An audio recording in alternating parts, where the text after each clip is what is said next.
नमस्कार साथियों, जैसा कि आप सब जानते हैं आहूजा न्यूज चैनल कोई प्रोफेशनल चैनल नहीं है। सोशल मीडिया का ये वो प्लेटफॉर्म है जहां पर कानून की विशेष जानकारियां दी जाती है। देश की अदालतों द्वारा दिए जाने वाले महत्वपूर्ण फैसलों को सामान्य भाषा में समझाया जाता है। विधिक जागरूकता के उद्देश्यों के साथ सूचनाओं का आदान प्रदान करना हमारी महत्वपूर्ण जिम्मेदारी है ताकि आम जन को अपने अधिकारों में कर्तव्यों का पता चल सके। तो आइए देखते हैं न्यायिक जगत से जुड़ी हुई महत्वपूर्ण खबरें आहूजा न्यूज चैनल पर। सुप्रीम कोर्ट ने कहा कि बीमा मुआवजे का निर्धारण करते समय मृतक के पति को केवल इसलिए आश्रित के रूप में शामिल नहीं किया जा सकता क्योंकि वह एक सक्षम व्यक्ति है। कोर्ट ने इस बात पर जोर दिया कि पति की रोजगार स्थिति के सबूत के अभाव में मृतक की आय पर उसकी निर्भरता को नजरअंदाज नहीं किया जा सकता और उसे आंशिक रूप से अपनी पत्नी की आय पर निर्भर माना जाएगा। इस प्रकार जस्टिस सुधांशु धुलिया और के विनोद चंद्रन की पीठ ने मृतक के पति, जिसकी रोजगार स्थिति अप्रमाणित थी, को उसके बच्चों के साथ आश्रित माना, जिससे उन्हें बीमा मुआवजे का दावा करने का अधिकार मिला। कोर्ट ने कहा, हमारा मानना है कि चूंकि पति का कोई रोजगार निर्दिष्ट नहीं था, इसलिए यह नहीं माना जा सकता कि वह कम से कम आंशिक रूप से मृतक की आय पर निर्भर नहीं रहा होगा। यह मामला 22 फरवरी 2015 को एक महिला की मृत्यु से उत्पन्न मोटर वाहन अधिनियम के तहत मोटर दुर्घटना दावे से संबंधित था। अपीलकर्ताओं, उसके पति और 2 बच्चों ने उसकी मृत्यु के लिए मुआवजा मांगा। केवल 2 बच्चों को आश्रित मानते हुए और पति को छोड़कर मोटर दुर्घटना दावा न्यायाधिकरण ने आश्रितता के नुकसान के लिए 13,40,000 सहित कुल 18,81,966 रुपए का मुआवजा दिया। दर्ज किया गया निष्कर्ष ये था कि मृतक का पति आश्रित नहीं था क्योंकि वह 40 साल का एक सक्षम व्यक्ति था। बीमा कंपनी ने इस पुरस्कार को मुख्य रूप से लापरवाही की कथित कमी और मुआवजे के अधिक मूल्यांकन के आधार पर उच्च न्यायालय के समक्ष चुनौती दी। न्यायमूर्ति चंद्रन द्वारा लिखे गए निर्णय ने लापरवाही के संबंध में उच्च न्यायालय के निष्कर्षों की पुष्टि की, लेकिन मृतक पति को आश्रित का दर्जा देने से इनकार करने के पहलू को छुआ, क्योंकि वह एक सक्षम व्यक्ति है, मृतका की आय पर निर्भर नहीं। न्यायालय ने दावा अधिकरण के निर्णय से असहमति जताते हुए कहा कि पति की रोजगार स्थिति साबित नहीं हुई थी और इसलिए वह कम से कम आंशिक रूप से आश्रित हो सकता है। तदनुसार न्यायालय ने मृतक पति को उसके आश्रित के रूप में शामिल किया तथा उनके दावों की पुनर्गणना करने की अनुमति दी। केस का शीर्षक श्री मलकप्पा एवं अन्य बनाम IFFCO Tokyo general insurance company limited एवं अन्य।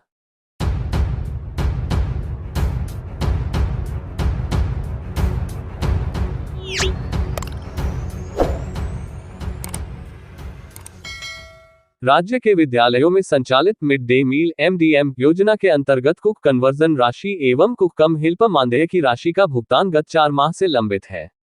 इस संदर्भ में राजस्थान शिक्षक संघ राष्ट्रीय के महामंत्री महेंद्र कुमार लखारा ने मिड डे मील आयुक्त महोदय को ज्ञापन प्रेषित कर शीघ्र भुगतान कराने की मांग की है।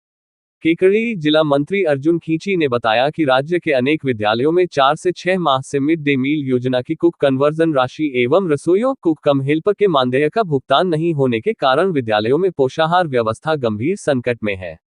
विद्यालयों द्वारा बाजार से खाद्य सामग्री लाना एवं रसोइयों को समय पर मानदेय देना असंभव होता जा रहा है, जिससे विद्यार्थियों के पोषाहार पर प्रतिकूल प्रभाव पड़ने की आशंका है।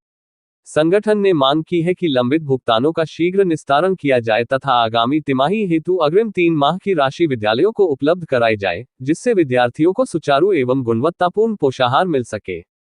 इसके साथ ही महात्मा गांधी विद्यालयों एवं अन्य विद्यालयों, जहां पूर्व प्राथमिक कक्षाएं संचालित हैं, वहां छात्र संख्या के आधार पर भी कन्वर्जन राशि शीघ्र जारी की जाए।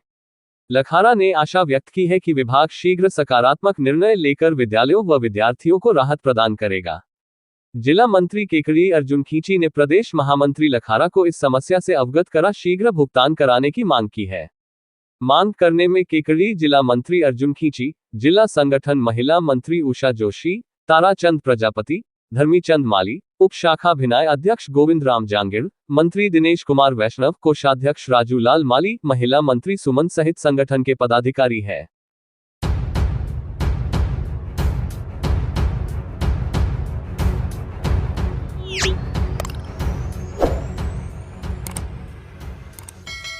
कस्बे के श्री कल्याण गुरुकुल एकेडमी का वार्षिकोत्सव हर्षोल्लास के साथ मनाया गया।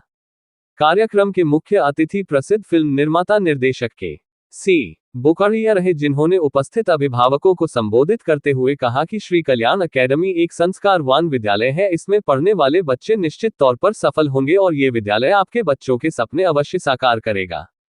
कार्यक्रम की अध्यक्षता कर रहे जिला बार अध्यक्ष अशोक सिंह रावत ने विद्यालय के बच्चों द्वारा दी जाने वाली परफॉर्मेंस की तारीफ करते हुए कहा कि अच्छी शिक्षा एवं संस्कार जीवन को नया रूप देकर उसे सफल बनाते हैं और श्री कल्याण गुरुकुल अकेडमी आपके बच्चों को संस्कारवान शिक्षा देकर उन्हें अच्छा इंसान बनाएगा, मुझे पूर्ण विश्वास है। कार्यक्रम में विशेष आमंत्रित अतिथि के रूप में मौजूद केकड़ी बार एसोसिएशन के अध्यक्ष डॉक्टर मनोज आहूजा ने संबोधित करते हुए कहा कि विद्यालय की मैनेजिंग डायरेक्टर डॉक्टर अर्चना सुराना व विद्यालय के संरक्षक मूलशंकर शर्मा शिक्षाविद होने के साथ साथ सच्चे समाज सेवी हैं, जिनके जीवन का मुख्य उद्देश्य निस्वार्थ भावना से समाज सेवा करना है और इसी उद्देश्य को ध्यान में रखते हुए इन्होंने विद्यालय का शुभारंभ किया है। इनका उद्देश्य शिक्षा के प्रति जागृति लाना व शिक्षा के माध्यम से समाज सेवा करना है। इसलिए अल्प समय में ही विद्यालय के विद्यार्थियों ने शैक्षणिक गतिविधियों के साथ साथ गैर शैक्षणिक गतिविधियों में भी परचम लहराकर क्षेत्र का नाम गौरवान्वित किया है। आहूजा ने वार्षिकोत्सव के माध्यम से नन्हे मुन्ने बच्चों द्वारा दी जाने वाली परफॉर्मेंस की तारीफ करते कहा कि वार्षिकोत्सव विद्यालय का आईना होता है और इस आईने में साफ दिख रहा है कि आने वाले समय में यह विद्यालय प्रदेश के नामचीन विद्यालयों में अपना नाम दर्ज करवाएगा। इससे पूर्व विद्यालय के संरक्षक मूलशंकर शर्मा व एमडी डॉक्टर अर्चना सुराना के नेतृत्व में विद्यालय के प्रिंसिपल नवरतन शर्मा सहित स्टाफ द्वारा अतिथियों का भव्य अभिनंदन कर स्मृति चिन्ह भेंट किया गया।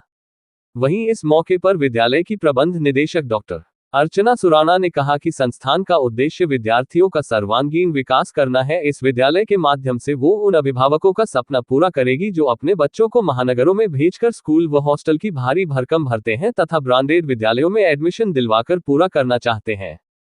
विद्यालय के संरक्षक मूल शंकर शर्मा ने कहा कि शिक्षा के माध्यम से समाज सेवा का उद्देश्य लेकर ही कल्याण गुरुकुल अकेडमी की नींव रखी गई है तथा वो विद्यार्थियों को उच्च स्तरीय व संस्कारवान शिक्षा देने का वादा करते हैं। उन्होंने विद्यालय में अध्ययन करवाने वाले शिक्षकों की शैक्षणिक योग्यता व पूर्व अनुभव की जानकारी देते हुए आश्वासन दिया कि वो इस विद्यालय के माध्यम से अभिभावकों की उम्मीदों पर खरा उतरेंगे। कार्यक्रम के दौरान विद्यालय के नन्हे मुन्ने विद्यार्थियों द्वारा एक से बढ़कर एक बेहतरीन परफॉर्मेंस देकर दर्शकों के मनोरंजन के साथ साथ सामाजिक संदेश भी दिए।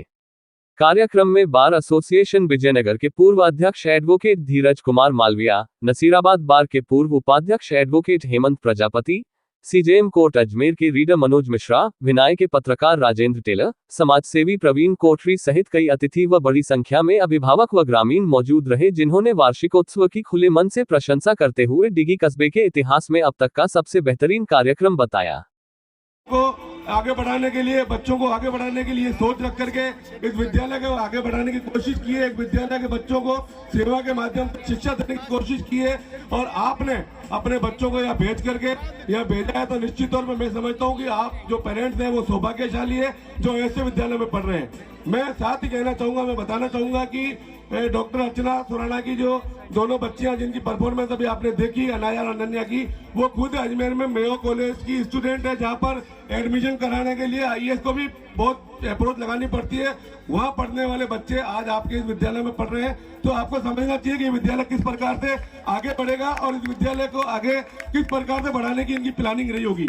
तो निश्चित तौर पर मैं आप पेरेंट्स को कहना चाहूंगा कि ये आप वास्तविकता में ये जो डिग्गी कल्याण जी का जो स्थान है, जो अपने आप में धार्मिक मान्यता रखता है, ये उसके नाम से ही जो विद्यालय चलाया जा रहा है, तो निश्चित तौर पे आपके इस गांव का मैं कह रहा हूँ आने वाला समय ऐसा होगा, ये विद्यालय जिस प्रकार से पहले ही साल में आपने देखा कि पहले ही साल में बच्चों ने स्टेट लेवल पे परफॉर्मेंस दिया, आज उन बच्चों को सम्मानित करने के लिए देश के सबसे बड़े फिल्म इंडस्ट्री के प्रोड्यूसर ही आए हैं।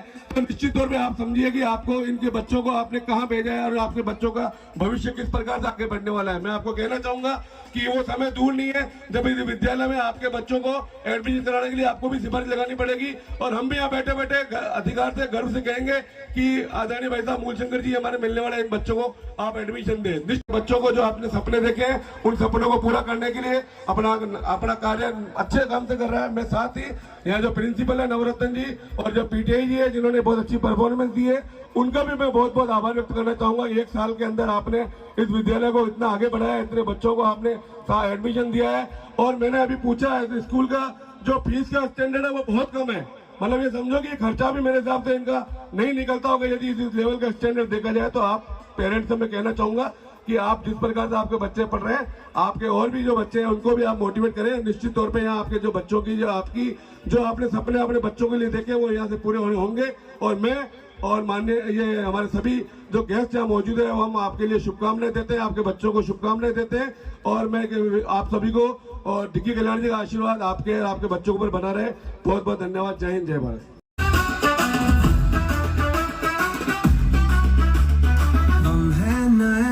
उजाले हम हैं नए सितारे, श्री कल्याण गुरुकुल अकादमी के वीर सपना, तू सपना है, तू श्री कल्याण गुरु वाला है, तू उम्मीद है।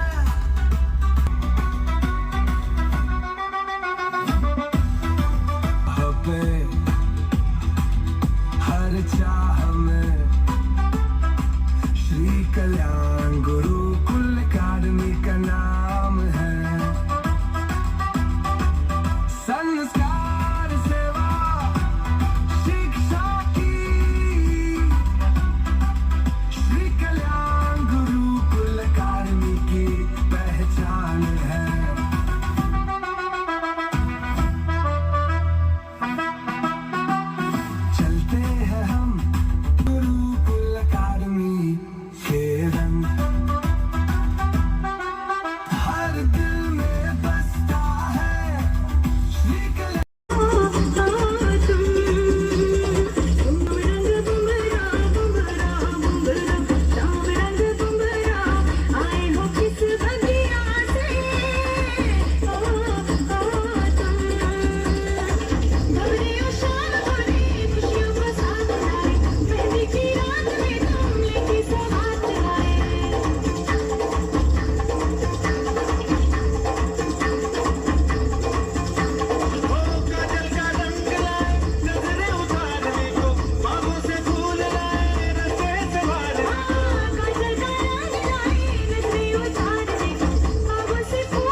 श्री क्षत्रिय सभा कार्यकारिणी की बैठक अध्यक्ष गोपाल सिंह कादेड़ा की अध्यक्षता में आयोजित हुई।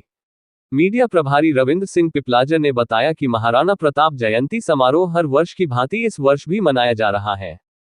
इसके लिए विभिन्न समितियों का गठन किया गया व अलग अलग जिम्मेदारियां दी गई है।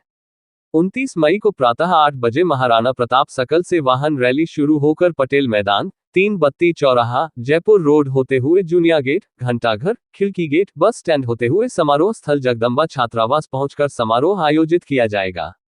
समारोह में नव नियुक्त राजकीय कर्मचारियों व प्रतिभाओं को सम्मानित किया जाएगा। पहलगाम में आतंकियों द्वारा निर्दोषों के हत्याकांड पर आक्रोश व्यक्त किया गया व मृतात्मा को श्रद्धांजलि अर्पित की गई। इस अवसर पर केकड़ी प्रधान होनहार सिंह सा, पूर्व प्रधान भूपेंद्र सिंह सावर, महिला उपाध्यक्ष आशा कांवर, उप प्रधान सावर प्रभाकरण सिंह शक्तावत, महेंद्र सिंह घोष, जसवंत सिंह डोराय, अंबिका चरण सिंह कालेडा, दशरथ सिंह भराई, शंकर सिंह गोड, बहादुर सिंह पिपलाजर, मोद सिंह रानावत, शक्ति सिंह पारा, चंद्रवीर सिंह चौसला, महेंद्र सिंह भराई, भूपेंद्र सिंह कोहड़ा, शिवराज सिंह प्राणहेड़ा, घीसू सिंह रामपाली, लाल सिंह अजगरी, दशरथ सिंह पिपलाजर, महावीर सिंह भीमरावास, भावर सिंह देवगांव, लोकेंद्र सिंह बघेरा, चंद्रवीर सिंह कनौज, नरेंद्र सिंह कनई, अमराव सिंह सोलंकी केकड़ी, हितेंद्र सिंह जेतपुरा, भरत सिंह सापुंदा, धनराज सिंह प्राणहेड़ा, ब्रजेंद्र सिंह सानकरिया, भावर चेतन सिंह, सत्येंद्र सिंह सानकरिया आदि उपस्थित रहे।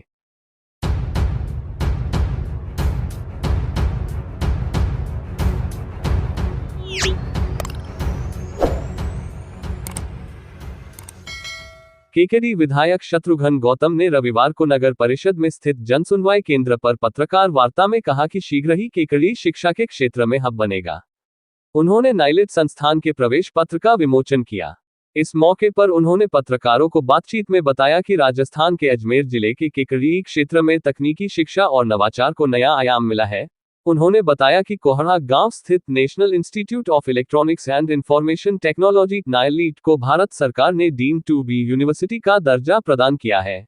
यह न केवल इस अंचल के लिए एक ऐतिहासिक उपलब्धि है, बल्कि यह संस्थान अब ग्रामीण भारत में डिजिटल सशक्तिकरण और आत्मनिर्भरता का प्रतीक बनकर उभर रहा है। उन्होंने कहा कि केकेडी स्थित national institute of electronics and information technology NIELIT को भारत सरकार द्वारा डीम्ड टू बी यूनिवर्सिटी का दर्जा प्रदान किया गया, जो इस क्षेत्र के लिए एक बहुत बड़ी उपलब्धि है। उन्होंने बताया कि राजस्थान में तकनीकी नवाचार और डिजिटल शिक्षा को समर्पित ये पहला संस्थान है जिसे ये गौरव प्राप्त हुआ है।